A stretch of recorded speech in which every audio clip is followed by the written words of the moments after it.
Welcome all dear student. I Narendra Maurya. हमने previous lecture में एक नया चैप्टर स्टार्ट करा था हाइड्रोलिक्स एंड न्यूमेटिक्स का, जिसका नाम था हाइड्रोलिक सिस्टम। तो इसी हाइड्रोलिक सिस्टम में हमने तीन डिवाइस के बारे में पढ़ चुके हैं। तो हाइड्रोलिक सिस्टम में हमने देखा था हाइड्रोलिक सिस्टम क्या होते थे, जो हाइड्रोलिकली ऑपरेटेड होते थे, मतलब हाइड्रोलिक द्रव द्वारा ऑपरेटेड होते थे। मतलब ऐसी मशीन या ऐसे सिस्टम जो द्रव द्वारा ऊर्जा को उत्पन्न करते हैं या फिर द्रव की ऊर्जा पे चलते हैं, वो हमारे क्या कहलाते हैं, हाइड्रोलिक सिस्टम कहलाते हैं। नॉर्मली हमने हाइड्रोलिक सिस्टम जो होते हैं हमारे सिलेबस में कुल 6 हैं, लेकिन जिनमें से हमने 3 पढ़ चुके हैं। एक हमने पढ़ा था हाइड्रोलिक ब्रेक के बारे में पढ़ चुके हैं, और हाइड्रोलिक जैक के बारे में पढ़ चुके हैं, और हाइड्रोलिक हाइड्रोलिक ब्रेक के बारे में पढ़ चुके हैं, हम हाइड्रोलिक जैक के बारे में पढ़ चुके हैं, और हाइड्रोलिक रैम के बारे में पढ़ चुके हैं। तो जैसे कि हमारे सिलेबस में ये टोटल 6 हैं, ठीक है, ये 6 हैं, जिसमें से हमने हाइड्रोलिक रैम, हाइड्रोलिक जैक और हाइड्रोलिक ब्रेक प्रीवियस लेक्चर में पढ़ लिया था। और आज हम आगे hydraulic accumulator, hydraulic door closer और हाइड्रोलिक प्रेस को पढ़ के ये चैप्टर क्लोज कर देंगे। इस चैप्टर से आपको न्यूमेरिकल करने की ज़्यादा ज़रूरत नहीं है। अगर आप न्यूमेरिकल करना चाहेंगे तो एक आपको बता दिया जाएगा, उस पर न्यूमेरिकल आ सकता है, इसके अलावा कोई न्यूमेरिकल नहीं बनेगा, ठीक है। वो आपको बता देंगे कि इस पर न्यूमेरिकल लगता है। जो हाइड्रोलिक प्रेस है आपका लास्ट टॉपिक है इसका। हाइड्रोलिक प्रेस पर न्यूमेरिकल बन सकते हैं, तो हाइड्रोलिक प्रेस पर हम न्यूमेरिकल कर सकते हैं, और इसके अलावा बाकी किसी पर न्यूमेरिकल नहीं पूछे जाएंगे आपसे। तो आपको सिर्फ ये टॉपिक आपको पढ़ लेने हैं अच्छे से, जिससे ऑब्जेक्टिव क्वेश्चन है तो आराम से बन जाए। इसके न्यूमेरिकल आपसे नहीं पूछेंगे, तो आपका न्यूमेरिकल सिर्फ लास्ट वाले टॉपिक हाइड्रोलिक प्रेस से पूछा जा सकता है। तो आगे स्टार्ट करते हैं, ठीक है। Hydraulic ram, hydraulic jack, hydraulic brake हम पढ़ चुके हैं, तो आज स्टार्ट करेंगे हम हाइड्रोलिक एक्यूमुलेटर, ठीक है। इसमें देखेंगे हाइड्रोलिक एक्यूमुलेटर क्या होता है। स्टार्ट करते हैं।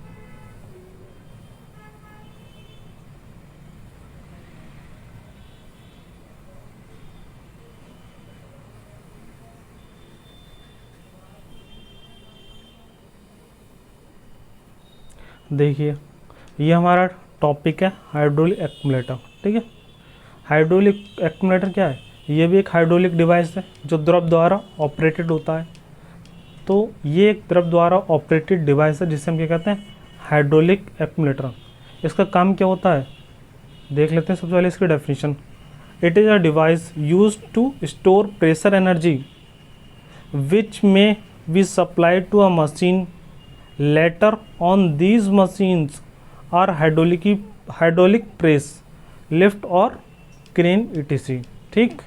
हाइड्रोलिक एक्यूमुलेटर क्या है, एक ये समझते हैं हम। हाइड्रोलिक एक्यूमुलेटर एक ऐसा डिवाइस होता है जो कह सकते हैं ऊर्जा को संचित कर लेता है, अपने अंदर क्या कर लेता है, प्रेशर एनर्जी को इकट्ठा कर लेता है, और जब ज़रूरत होती है तब उसे रिलीज़ कर देता है।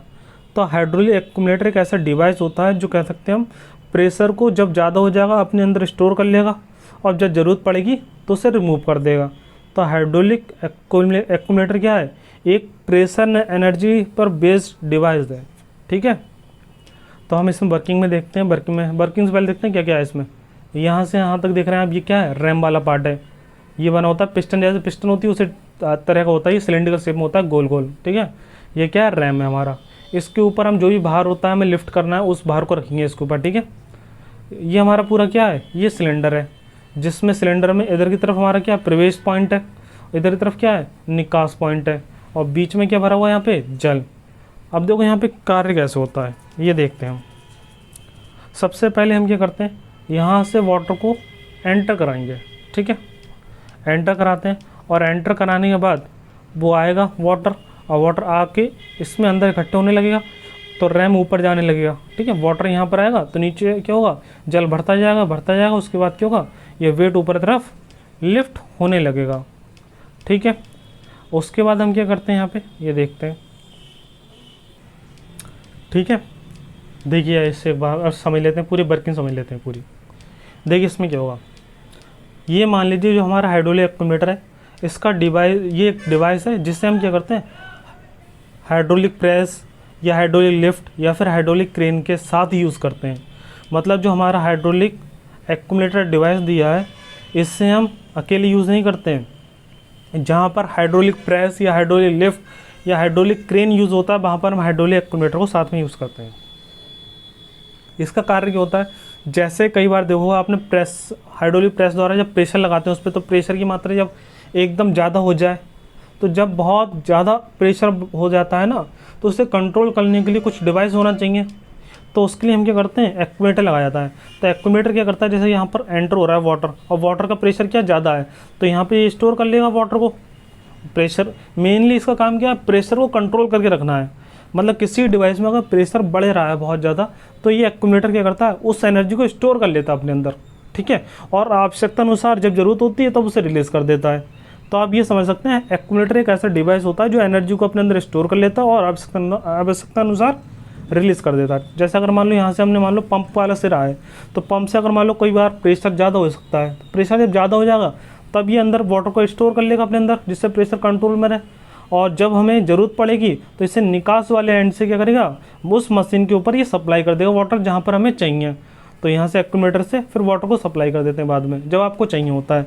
तो एक तरह से क्या है, एक्यूमुलेटर ये आपका प्रेशर एनर्जी को कंट्रोल करने का डिवाइस है। तो आपसे इससे क्वेश्चन बन सकता है एमसीक्यू, उस आपको कहेगा, मान लो 4 ऑप्शन दे देगा, हाइड्रोलिक प्रेस दे देगा, हाइड्रोलिक जैक दे देगा, ठीक है, हाइड्रोलिक एक्यूमुलेटर दे देगा, और आपसे क्या कहेगा, इन सभी डिवाइस में से कौन सा एनर्जी को स्टोर करने वाला डिवाइस है, या कह सकता है प्रेशर एनर्जी को स्टोर करने वाला डिवाइस है। तो कौन सा होगा, हाइड्रोलिक एक्यूमुलेटर होगा, ठीक है। आगे देखते हैं इसमें। तो ये हमारा हाइड्रोलिक एक्यूमुलेटर हो गया कंप्लीट।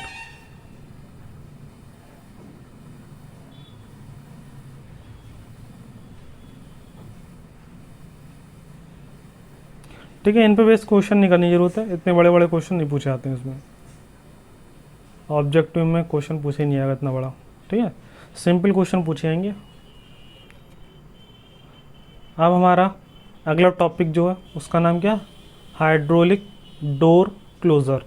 तो आपने देखा ही होगा स्कूलों में और स्कूल कॉलेज या फिर हम कह सकते हैं बड़े बड़े होटल वगैरह, इसमें डिवाइस लगे होते हैं, हाइड्रोलिक डोर क्लोज़र लगे होते हैं। घरों में भी यूज़ होते हैं हाइड्रोलिक डोर क्लोज़र। इनका काम क्या होता है, ठीक है, तो इनका बड़े लार्ज स्केल में यूज़ होता है। जैसे अगर मान लो कोई खिड़की है, तो आपने देखो कई तरह की खिड़की होती हैं, डोर होते हैं, हम उसे खोलते हैं और खोलने के बाद जैसे छोड़ते हैं वो अपने आप ही क्लोज़ हो जाती हैं। तो ये उसमें आज के समय में कौन सा डिवाइस यूज़ करे जा रहा है, हाइड्रोलिक डोर क्लोज़र। उसके अंदर क्या भरा होता है, एक ऑयल भरा होता है, हाइड्रोलिक ऑयल कहते हैं। खासकर जो नई नई बिल्डिंगें बनती हैं कॉलेजों में, बड़े बड़े इंस्टीट्यूट बनते हैं, बड़े बड़े होटल बनते हैं, उन सभी जगह हाइड्रोलिक डोर क्लोज़र लगा होता है। उस डोर क्लोज़र में क्या होता है, अंदर एक इस तरह का एक बॉक्स होता है और इस तरह का आपका देखो अरेंजमेंट होता है, जिससे क्या होता है वो खुलता है और बंद हो जाता है अपने आप ही। इसके पूरे अंदर क्या भरा होता है, ऑयल भरा होता है। तो जैसे हम उसमें खोलते हैं तो खोलने समय क्या होता है, उसके अंदर प्रेशर आ जाता है। खोलने के कारण क्या होता है, उसके अंदर प्रेशर स्टोर हो जाता है। मतलब उसका वर्किंग इस तरह से होता है कि प्रेशर अंदर बढ़ जाता है और जैसे छोड़ते हैं तो वो प्रेशर को रिलीज़ करता है, तो इसलिए बंद हो जाता है। तो क्या है, हमारा हाइड्रोलिक डोर क्लोज़र क्या करता है, एक तरह से हमारे द्वारा ही चलता है। जैसे हम गेट को क्या करते हैं, खोलेंगे तो उसके अंदर प्रेशर स्टोर हो जाता है और जैसे छोड़ते हैं वो प्रेशर रिलीज़ करता है और बंद हो जाता है। तो हाइड्रोलिक डोर क्लोज़र क्या है, एक तरह का हाइड्रोलिक द्रव द्वारा ऑपरेटेड डिवाइस है, इसलिए इसे हम क्या कहते हैं, हाइड्रोलिक डिवाइस या हाइड्रोलिक सिस्टम। देखते हैं इसमें क्या है। हाइड्रोलिक डोर क्लोज़र क्या होता है, यह प्रायः बेलनाकार आकृति का होता है तथा घरों, दफ्तरों आदि में दरवाजों को बिना झटका लगे धीरे धीरे बंद करने के लिए प्रयोग किया जाता है, ठीक है। आगे देखते हैं। जैसे आपको डायग्राम ये दिख रहा है यहाँ पे, ये आपको डायग्राम दिख रहा है, ये आपको जो डायग्राम दिख रहा है यहाँ पे, ये आपका है हाइड्रोलिक डोर क्लोज़र का। ये वाला जो एंड होता है, ये वाला आपको जो एंड होता है, ये वाला, ये डोर के साथ लगा होगा। जो भी डोर होगा, दरवाजा है मान लो, दरवाजे के साथ ये वाला एंड लगा देते हैं वो, और ये दीवार में लगा देते हैं। जिससे क्या होता है, जब वो खोलते हैं तो इसमें क्या होता है, जैसे ये वाला हिस्सा है इसके अंदर चला जाता है तो प्रेशर बढ़ जाता है और जैसे छोड़ते हैं तो प्रेशर रिलीज़ हो जाता है। देखते हैं इसमें, द्रवीय डोर क्लोज़र के अंदर एक सिलेंडर तथा प्लंजर का प्रबंध किया जाता है। मेनली वही चीज़ है, ये समझ लो। मैं एक तरह से क्या, ये तो फिक्स करने के लिए गेट के ऊपर इसे फिक्स कर देते हैं, गेट के ऊपर लगा दिया इसके ऊपर, इसका तो सिर्फ इतना काम है ना, 4 नट बोल्ट द्वारा कस दिए थे। इसका जो ये वाला पार्ट है एक सिलेंडर फॉर्म में हुआ है मान लो, तो सिलेंडर फॉर्म में तो इसके अंदर हम पिस्टन यूज़ करते हैं और पिस्टन जो होती है इस रॉड से कनेक्ट होती है, कनेक्टिंग रॉड से कनेक्टेड होती है। और यहाँ पर इस तरह का एक कनेक्टिंग रॉड और जुड़ा होता है। जैसे हम क्या करते हैं उसे खोलते हैं डोर को, तो डोर को जैसे हम खोलेंगे मान लो, ठीक है, ये समझो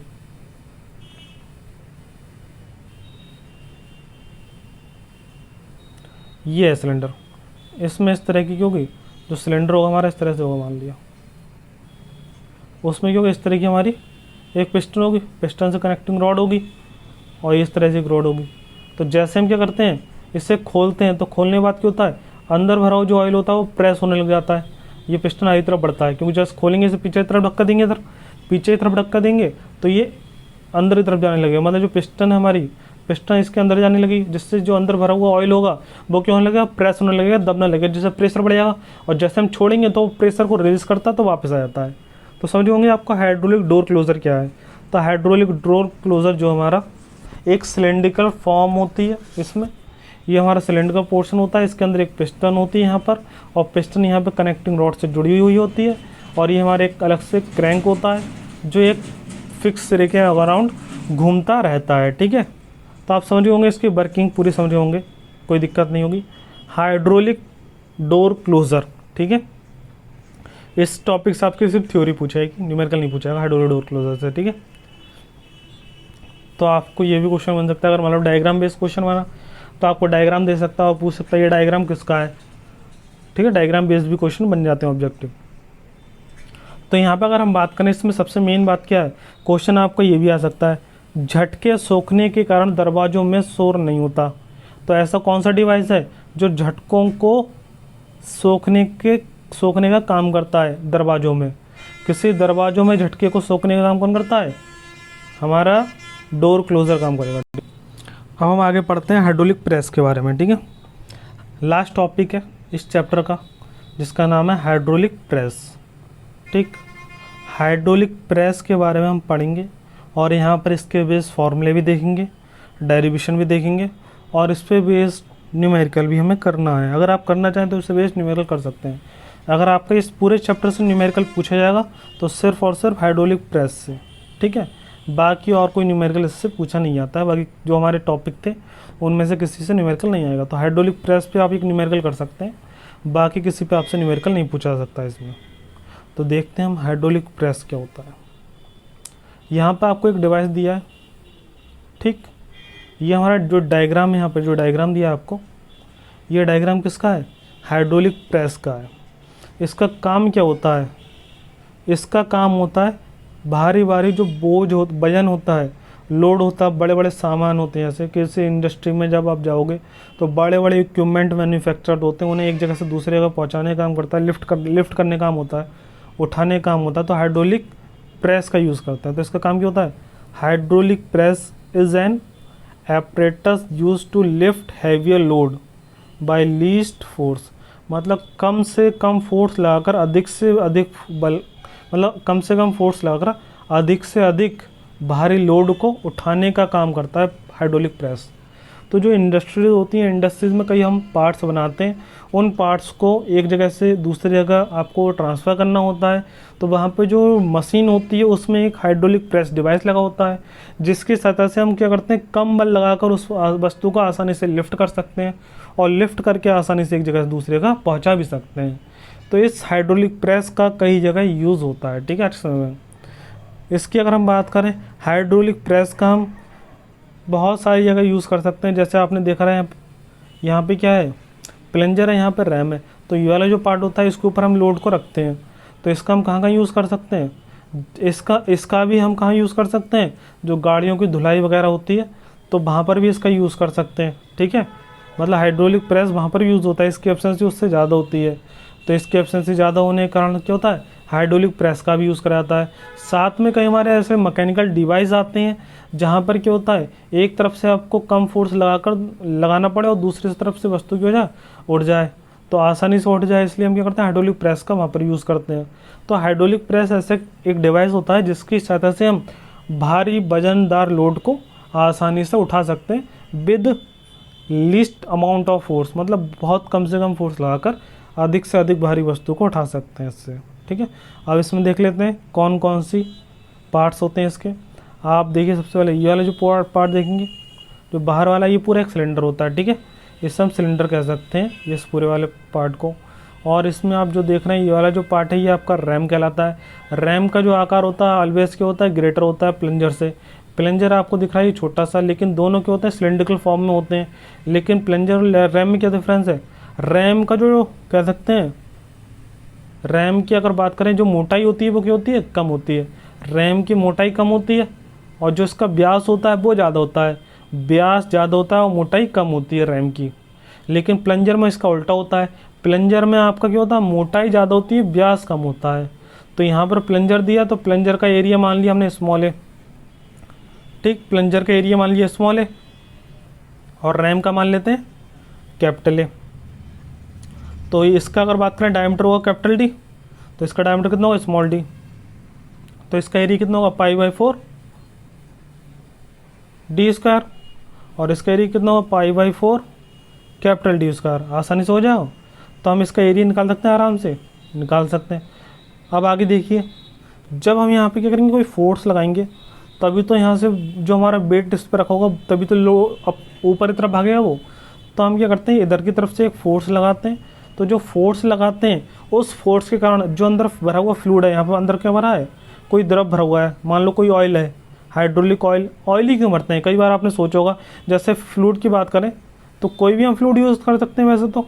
अब मान लो वाटर भी यूज़ कर सकते हैं, वाटर तो बहुत मद्दा होता है, बहुत आसानी से हम वाटर को भी यूज़ कर सकते हैं, लेकिन ऑयल को यूज़ करते हैं। इसका कारण होता है क्योंकि आप जब वाटर को यूज़ करेंगे तो वाटर के यूज़ करने के कारण कई तरह के लॉसेस होते हैं। जब हम इस पर प्रेशर लगाएंगे, तो प्रेशर या दाब लगाएंगे, बल लगाएंगे, तो इससे जब हम वाटर के द्वारा एनर्जी को ट्रांसफ़र करेंगे तो कई तरह के घर्षण लॉसेस वगैरह होते हैं। लेकिन जब हम ऑयल का यूज़ करते हैं तो ऑयल का काम ही होता है घर्षण का विरोध करना। तो यहाँ पे क्या होता है, जो घर्षण लॉसेस होते हैं वो बिल्कुल कम हो जाते हैं ऑयल का यूज़ करने के कारण। मतलब पावर आप जब दे रहे हैं तो ज़्यादा पावर आपकी आउटपुट के फॉर्म में पहुँचेगी, लेकिन वाटर में जब यूज़ करोगे तो पावर आपकी काफ़ी कम पहुँच पाएगी। समझ रहे हैं आप। और ऑयल का और ख़ास बात क्या होता है, ऑयल जो होता है हमारा बहुत पतला होता है। ठीक, पतला होता है इसलिए क्या होता है, जो हमारा इसमें आपने फोर्स लगाया है उस फोर्स को ईजिली ट्रांसफ़र कर देता है, ईजिली।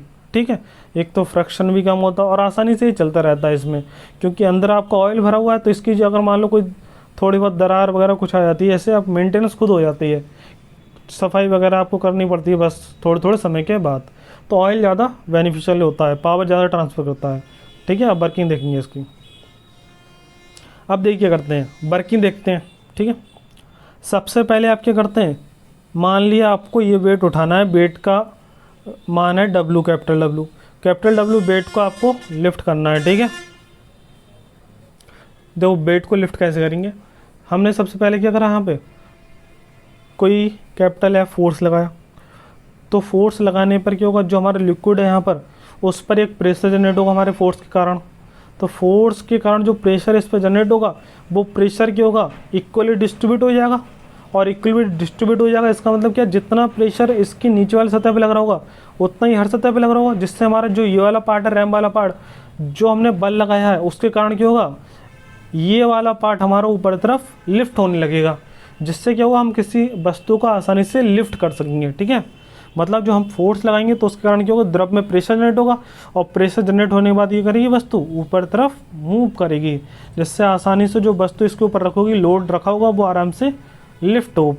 और ये किस नियम पे कार्य करेगा, पास्कल्स के नियम पर, पास्कल्स के लॉ पर। तो पास्कल्स का नियम ये कहता है, अगर मान लो कोई एक बंद फ्लास्क है, उसके एक सिरे पर आप कोई बल लगा रहे हैं या दाब लगा रहे हैं, तो उसके कारण जो उत्पन्न दाब होगा वो हर सतह पे इक्वली ट्रांसमिट हो जाएगा। तो इक्वली ट्रांसमिट हो जाएगा तो इसका मतलब क्या, जितना आपने यहाँ लगाया है बल, उसके कारण जो दाब उत्पन्न होगा वो इक्वली हर सतह पे ट्रांसमिट हो जाएगा, जिससे हमारा ये वेट आसानी से ऊपर तरफ लिफ्ट होने लगेगा। ठीक है, अब यहाँ पे हम यहाँ पे देखते हैं कि हमने यहाँ पे कितना बल लगाया और कितना हम वेट उठा सकते हैं। एक फॉर्मूला हम ड्राइव करेंगे। ठीक है, सबसे पहले हमें पता है पास्कल्स के नियम यहाँ पे काम कर रहा है। तो किसी भी हाइड्रोलिक मशीन में जब द्रव द्वारा पावर ट्रांसमिट करते हैं तो उस पर पास्कल्स का लॉ लगना ही है। तो पास्कल का नियम हमारा क्या कहता है, अगर मान लो हमने यहाँ पे जो दाब वो जनरेट हो रहा है और यहाँ पे जो दाब जनरेट हो रहा है वो दोनों क्या होंगे, समान। मतलब किसी बंद फ्लास्क में आप कोई बल या दाब लगाते हैं तो वो इक्वली डिस्ट्रीब्यूट हो जाता है। मतलब यहाँ पर अगर बात करें दाब और यहाँ पे दाब की बात करें, दोनों क्या होंगे, इक्वली डिस्ट्रीब्यूट हो जाएंगे। ठीक हो जाएंगे, नहीं हो जाएंगे, इक्वली डिस्ट्रीब्यूट हो जाएंगे। तो यहाँ पर अगर हम बात करें, यहाँ पर हमारा जो दाब होगा प्लंजर के लिए, प्लंजर के लिए दाब हमारा P1 मान लिया, तो P1 कितना होगा, दाब होता है बल अपॉन क्षेत्रफल। फॉर्मूला लिखाइए नीचे, नीचे फॉर्मूला लिखा है दाब इक्वल टू बल अपॉन क्षेत्रफल। तो बल F और क्षेत्रफल इसका ए स्मॉल ए, और स्मॉल ए का मान क्या होगा इसका, P1 equal to F upon A, और F का मान तो F ही रहेगा, F बल लगा रहे हैं, ए क्या होगा इसका π/4 स्मॉल डी स्क्वायर। ठीक है, तो इक्वेशन 1 बन गई। अब देखते हैं इसके लिए रैम के लिए, तो रैम के लिए इक्वेशन क्या बनेगी हमारी, रैम के लिए इक्वेशन बनेगी बल इस वो हमारा यहाँ पे लगाना है दाब, दाब इक्वल टू वेट अपॉन ए। ए क्यों, कैपिटल ए इसलिए होगा क्योंकि यहाँ पे एरिया क्या है, बड़ा, और यहाँ पे वेट को लिफ्ट करना है इसलिए डब्ल्यू लिया है। तो दाब का आ जाएगा डब्ल्यू अपॉन ए, तो डब्ल्यू अपॉन ए आ जाएगा, डब्ल्यू स्थान पे डब्ल्यू, ए के स्थान पे π/4 डी स्क्वायर। ठीक, और जब समीकरण 1 और समीकरण 2 को बराबर कर दें तो क्या आ जाएगा, P1 आ जाएगा F upon π/4 small D square, और हमारा P2 आ जाएगा W upon π/4 capital D square. यहाँ से हम F का मान निकाल लें तो डी स्क्वायर इधर से इधर चला जाएगा, तो हमारा क्या बचेगा, यहाँ बचेगा capital W upon capital D square into small D square F equal to. ठीक है, तो यहाँ से हमारा ये बचा, W की फॉर्म में निकालते हैं, W इक्वल टू, ठीक है, हाँ W upon D square upon small D square. ये आ जाए इक्वेशन। इससे आप इजीली निकाल सकते हैं कि कितना बल अप्लाई करने पर आप कितना लोड उठा सकते हैं। देखो हम इजीली कैलकुलेट करके देखते हैं जनरली।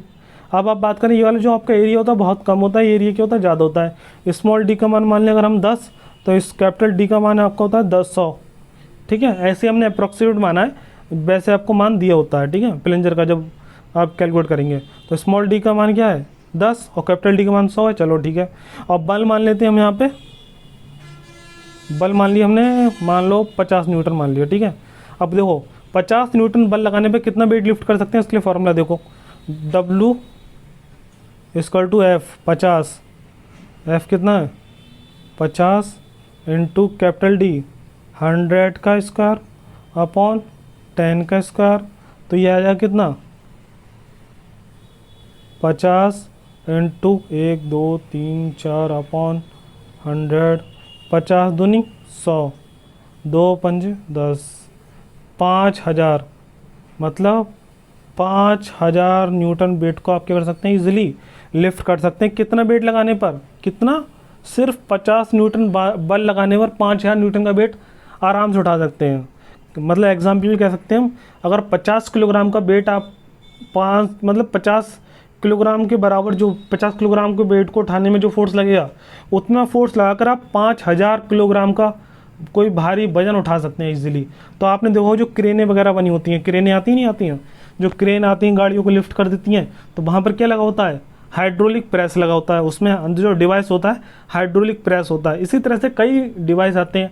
आपने देखो ट्राली वगैरह देखोगे, ट्राली आपने देखो जैसे ट्राली होती हैं, उसके बीच का क्या होता है, जो ट्राली लगी हुई है पीछे, ट्रैक्टर ट्राली होती है, तो जो पीछे ट्राली लगी होती है तो उसमें क्या कर देते हैं, कई बार वो लिफ्ट कर देते हैं। तो लिफ्ट जब करते हैं तो यहाँ पर एक डिवाइस होता नहीं होता है, उस डिवाइस को ये कंट्रोल कैसे करते हैं, इधर से प्रेशर लगाते हैं वो, और प्रेशर भी किससे लगाते हैं, मशीन द्वारा लगाते हैं। वो मशीन द्वारा मतलब वो चला देते हैं, ट्रैक्टर जैसे स्टार्ट कर देते हैं, उस पर अपना भी प्रेशर जनरेट होता रहता है, और उसी प्रेशर के कारण क्या होता है, हल्के हल्के आपका पीछे का भाग जो होता है ट्राली का वो उठने लगता है, और जो भी सामान होता है वो खाली हो जाता है। तो हाइड्रोलिक प्रेस का यूज़ बहुत जगह यूज़ कराता है। ठीक है, ट्राली वगैरह में भी यूज़ करते हैं इसका, हाइड्रोलिक क्रेन वगैरह में भी इसका यूज़ करते हैं। अब इसका देखो आगे,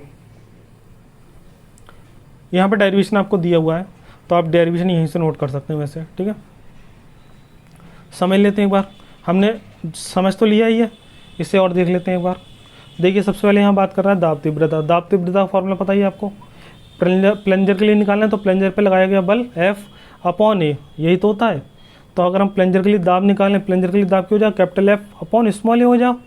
ठीक है, और अगर बात करें हम सभी दिशाओं में क्या होता है, पास्कल के नियम के अनुसार, देखो इसमें लिखा ही है, परंतु पास्कल के नियम अनुसार दाब तीव्रता सभी दिशाओं में समान हो संचरित होती हैं।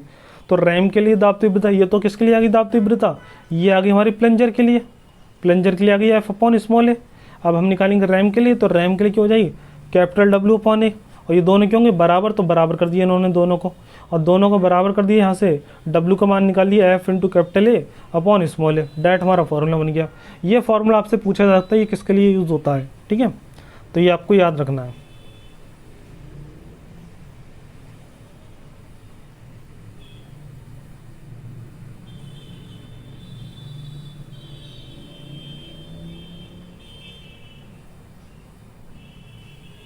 देखिए यहाँ पर आप ये वाला छोटा सा देखिए, यहाँ तक समझ गए होंगे आप, यहाँ तक आपने समझ लिया होगा।